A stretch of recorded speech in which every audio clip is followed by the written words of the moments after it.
3 years ago, on a Thanksgiving that would shatter every illusion I'd ever held about my family, my wife Valentina detonated a bomb that left my world in ruins. Only now am I ready to share this story, because the way it's all unraveling feels less like real life and more like a grotesque, twisted film. I was 29, 4 years into a marriage with Valentina, my college sweetheart, a woman I believed was my partner in every sense. Sure, we had our struggles, but nothing that seemed beyond repair. Then there was Kyle, my cousin, the family's golden boy. Handsome, effortlessly charming, the kind of guy who could stumble into success no matter how recklessly he lived. Growing up, I was always in his shadow, but as adults, I thought we'd moved past the petty rivalry. That Thanksgiving morning began like any other. Valentina was in the kitchen, preparing side dishes while I handled the turkey. My parents hosted, as always, and Kyle was supposed to bring his latest girlfriend. The whole extended family would be there. Grandparents, aunts, uncles, the usual crowd of about 15 people. Then, around noon, Valentina walked into the dining room, carrying the turkey on a platter. She'd placed sunglasses on it, which struck me as odd, but I assumed it was just her attempt at humor. The room fell silent as she cleared her throat and announced she had a surprise, especially for me. What followed was a speech about her months of unhappiness, my failure to meet her needs, and how she'd found someone who actually knew what to do with his hands. The room went dead quiet. I sat there, stunned, as Kyle sauntered in from the kitchen, shirtless, smirking, locking eyes with me as he declared he was sorry, but Valentina had made it clear he filled the plate better than I ever could. The sexual innuendo wasn't lost on anyone. My own mother laughed, saying it was about time someone in the family knew how to please a woman. My grandmother chimed in, comparing me to my grandfather, who she claimed had the same problem. My father's reaction? A shrug. He told me I should have seen it coming because I was never much of a man anyway. 15 people, my family, laughed, humiliated me. In that moment, I realized they'd always seen me as the punchline. I sat there for 30 seconds, absorbing it all. Then, with eerie calm, I poured gravy on my plate and told them they'd be back by Black Friday, begging like dogs. More laughter, more mockery. They called me a loser, delusional. But here's what they didn't know. I'd been preparing for something like this for years. Not this exact scenario, but I always suspected Kyle would try to take something from me, just like he'd done our whole lives. For 2 years, I'd quietly documented every financial arrangement, every loan my parents had given Kyle, every business deal he'd bungled that my father had to fix. Our family had money, not rich, but comfortable. My grandfather built a successful construction business, and my father expanded it. Kyle had been given chance after chance to prove himself, and failed spectacularly every time. Meanwhile, I'd been climbing the ranks at a rival firm, building my own reputation, my own client base. After the Thanksgiving disaster, I didn't storm out. I didn't scream. I finished my meal, helped clear the dishes, and drove home alone. Valentina stayed with Kyle at my parents' house. That night, I made 3 phone calls. The first was to my business partner, Jeffrey. We'd been discussing breaking off to start our own company for months. I told him it was time. The second call was to 3 of my father's biggest clients. Clients I'd been cultivating for years. The third call was to my lawyer. Within a week, I'd moved out of the house Valentina and I shared, filed for divorce, and set our business plan in motion. I knew exactly which clients were unhappy with my father's company, which projects Kyle had mismanaged. These weren't stolen clients. They were relationships I'd built independently. Kyle had convinced my father he could handle the Morrison account, worth $200,000 annually. He'd promised them an unrealistic renovation timeline and missed two major deadlines. I'd watched this disaster unfold for months. The day before Christmas, Jeffrey and I launched our new company. By New Year's, we'd secured 4 major contracts, including the Morrison account. Kyle's incompetence made the transition seamless. We didn't even need to badmouth the family business. The clients were already frustrated. But here's where it gets even more twisted. About 6 weeks after Thanksgiving, I started getting strange texts from Kyle. Not dramatic, not apologetic, just random messages asking how I was, if I wanted to grab drinks. I ignored them. Then Valentina started calling from unknown numbers. I let them all go to voicemail. The messages grew increasingly frantic. Kyle's latest text mentioned how impossible Valentina was to live with, asking if we could talk. Valentina left a voicemail, crying, saying she'd made a huge mistake and wanted to work things out. Meanwhile, my business was exploding. We'd hired 2 more contractors and were booked solid through the summer. Every success felt like vindication, but I wasn't ready to celebrate yet. I knew this was only the beginning. My mother called in March, and for once I answered, curious to hear what she'd say. She started by pretending nothing had happened, asking why I'd been avoiding family gatherings. When I reminded her of Thanksgiving, she got defensive, calling it harmless joking and accusing me of being too sensitive. That's when I realized they genuinely didn't understand what they'd done. To them, it was just another round of family fun at my expense. They couldn't grasp that this time the stakes were real. This time, there would be consequences. The divorce finalized in April. Valentina fought for alimony and half the business, but I'd been careful. My new company was entirely separate, untouchable. She walked away with nothing but the house, which she couldn't afford on her own. By summer, Kyle and Valentina's relationship had imploded spectacularly. She'd been cheating on him too, with some guy from her yoga class. The family business was crumbling.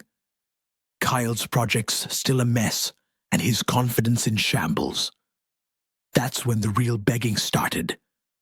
I'll update soon, because honestly, watching them scramble has been more entertaining than I ever imagined. And for those asking, no, I'm not interested in forgiveness or reconciliation.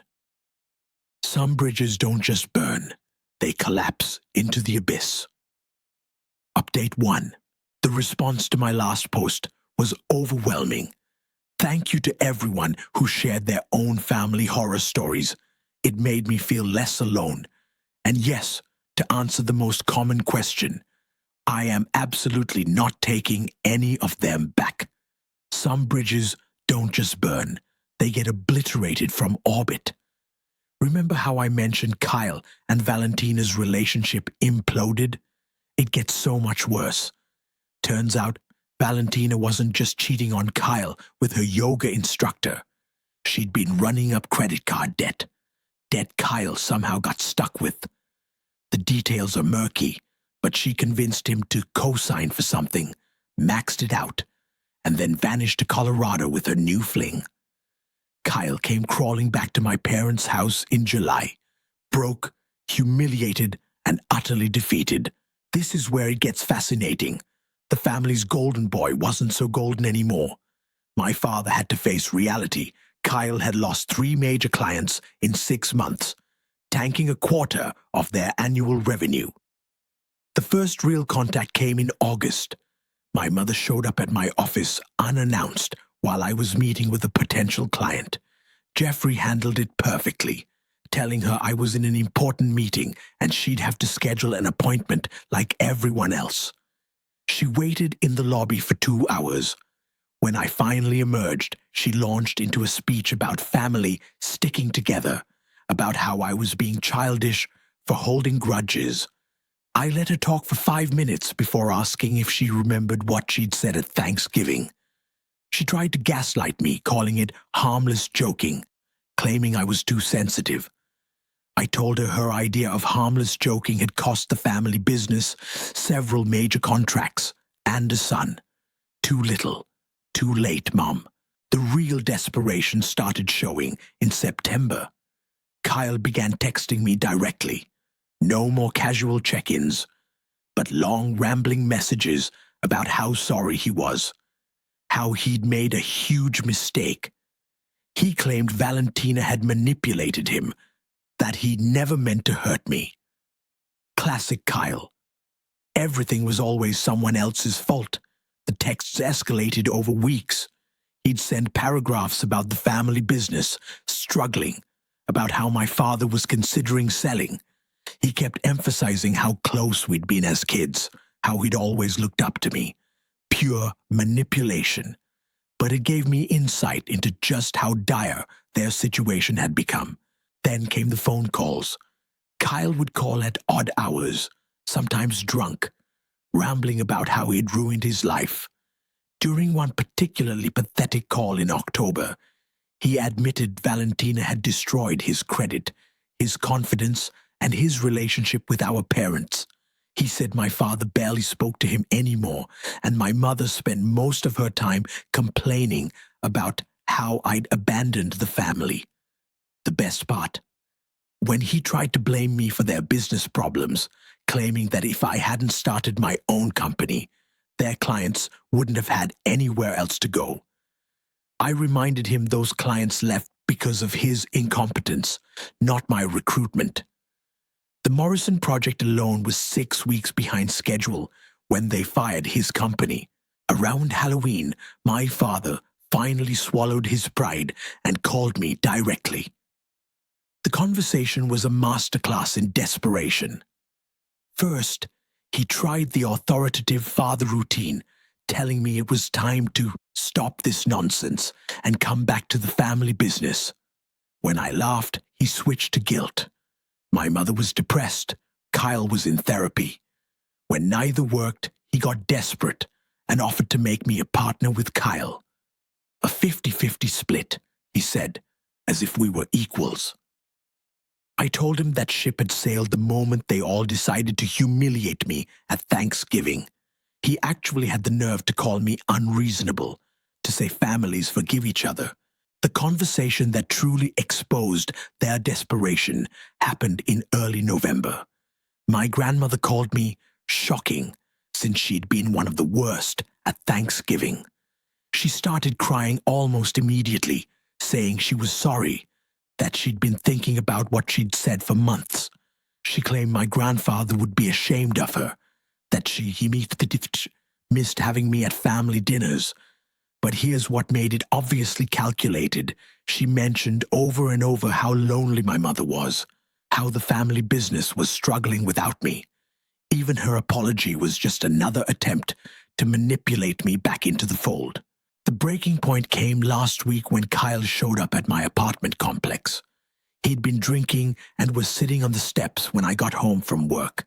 He looked terrible, thin, disheveled, like he hadn't taken care of himself in months. He launched into this speech about how he'd been in love with Valentina since college, how he'd been jealous of me for years. This was the first honest thing Kyle had said to me in decades. He admitted he'd spent our entire lives competing with me, that taking Valentina was supposed to prove he was better than me. He said, watching my business succeed while his life fell apart made him realize he'd never actually been better at anything. He'd just been the favorite. The conversation lasted over an hour, with Kyle swinging between apologies and excuses. He told me Valentina had been complaining about our marriage for months before Thanksgiving, that she'd basically seduced him. He claimed he thought he was rescuing her from an unhappy situation. When I pointed out that a rescue doesn't require public humiliation, he broke down completely. He admitted the whole Thanksgiving spectacle had been Valentina's idea. She wanted to hurt me as much as possible, convinced him I'd try to win her back if they didn't make the rejection brutal. The most pathetic moment, when he asked if we could start over and be brothers again. He even suggested we could be business partners, combine our companies.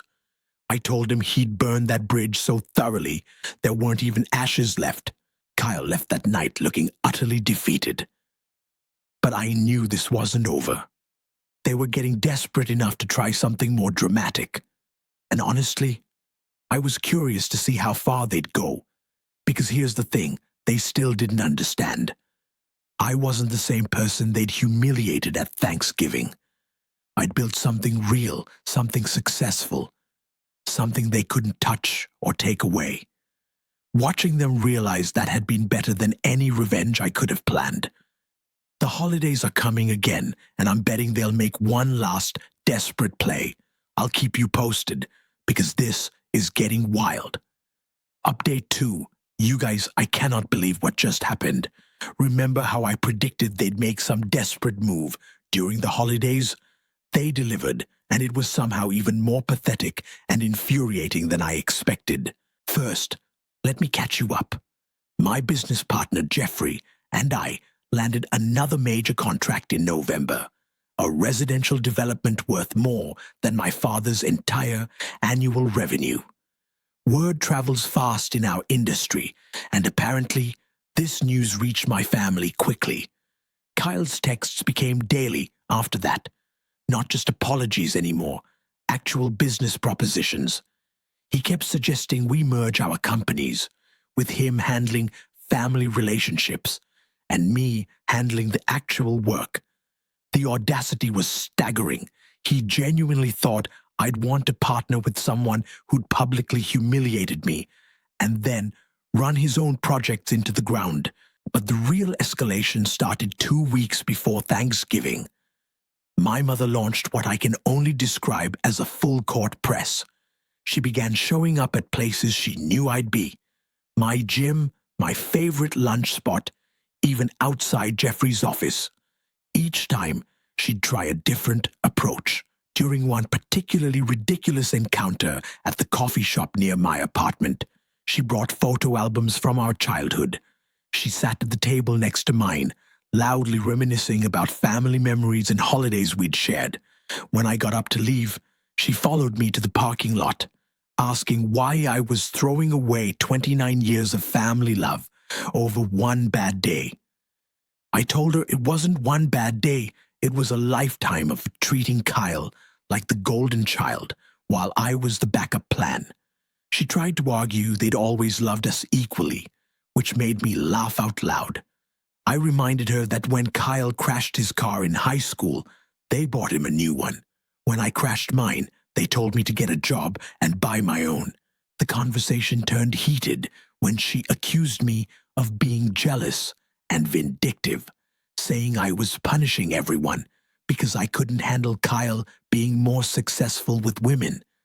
I pointed out that Kyle's success with women had left him broke and alone, while my failures had led to a thriving business and genuine self-respect. That's when she played her trump card. My father was having health problems, and the stress of the family falling apart was making it worse. Classic manipulation. I told her so. She got angry, calling me cold and calculating, nothing like the son she'd raised. The week of Thanksgiving, the pressure campaign intensified. My grandmother called, crying about how this would be the first Thanksgiving in 60 years without the whole family together. Kyle texted me photos of the table set up, showing my usual spot still marked with my name card. Even my Uncle Scott reached out, trying to play mediator, suggesting we move past this for the sake of family unity. But the absolute peak of their desperation came on Thanksgiving morning. I was enjoying a peaceful breakfast at my apartment when my doorbell rang at 8 k.m. I looked through the peephole and saw my entire family standing in the hallway. Parents, grandparents, Kyle, even a few aunts and uncles. My father was holding flowers. My mother had what looked like a homemade apology cake. Kyle was wearing a suit, like he was going to court. They'd clearly coordinated this intervention. I opened the door, but didn't invite them in. My father immediately launched into a speech about how they'd all made mistakes, how family was more important than pride. He said they'd been wrong to embarrass me, that they wanted to make it right. My mother jumped in, talking about how much they missed me, how holidays weren't the same without me. She was crying real tears, which would have been more effective if I hadn't seen her turn the waterworks on and off my entire childhood. But Kyle's contribution was the most telling. He admitted everything he'd achieved in life had been handed to him, while everything I'd accomplished had been earned. He said he'd been living in my shadow professionally for years, that the Thanksgiving humiliation had been his way of trying to feel superior for once. The conversation lasted almost an hour, with each family member taking turns, explaining how sorry they were, how much they needed me back. My grandmother talked about legacy, about keeping the family together. My father offered me full control of the family business if I'd come back. Here's what they still didn't understand. This wasn't about business or money or forgiveness. This was about respect. For 29 years, they treated me like the responsible backup son, while Kyle got to be the charming favorite. They'd enabled his failures, celebrated his mediocrity, and expected me to clean up his messes. When I finally spoke, I told them exactly that. I explained their apologies rang hollow because they were motivated by desperation, not genuine remorse. They weren't sorry for how they'd treated me. They were sorry their golden boy had crashed and burned while their backup plan had succeeded beyond their expectations. Kyle tried to interrupt, claiming he'd genuinely learned from his mistakes, that he wanted to be a better brother. I asked him point blank if he would have called to apologize if Valentina hadn't left him broke and humiliated. His silence was answer enough. My father got frustrated and reverted to his old, authoritative tone, telling me enough was enough, that it was time to stop being stubborn. That's when I knew they still didn't get it. Even in their apology, he was trying to order me around like I was still the obedient son who'd accept whatever scraps of affection they threw my way. I told them I appreciated the effort, but some things couldn't be fixed with cake and flowers. The damage wasn't just the Thanksgiving humiliation. It was decades of being treated as less important than Kyle. They'd shown me exactly how they really felt about me, and I believed them the first time. The most satisfying moment, when my mother asked what it would take for me to forgive them. I told her that question proved she still didn't understand. This wasn't about them earning forgiveness. It was about me choosing not to waste any more energy on people who'd never valued me properly. They left looking defeated, but I could see the anger creeping in. My father's parting shot was that I'd regret this decision. That family was all that really mattered in the end. Kyle muttered something about how success had changed me, made me heartless. I spent Thanksgiving alone by choice, working on plans for our next business expansion. Jeffrey texted me photos from his family dinner, and seeing actual healthy family dynamics just reinforced how toxic mine had always been. The crazy part? I think they expected their grand gesture to work. They genuinely believed showing up as a group with apologies and flowers would make me forget years of being treated as the lesser son. The entitlement was staggering. But I'm curious what comes next. They've played the guilt card, the health scare card, the grand gesture card. They're running out of manipulation tactics, which means they might finally accept this is permanent, or they might get nastier. Some of the looks they gave me when they left suggested they're starting to view me as the villain in this story rather than the victim of their behavior. Either way, I'm prepared. 3 years of building my independence wasn't just about business success. It was about becoming someone who couldn't be manipulated, guilt-tripped, or controlled by people who'd never truly respected me. The best revenge isn't getting even. It's building a life so good that their approval becomes irrelevant. Final update.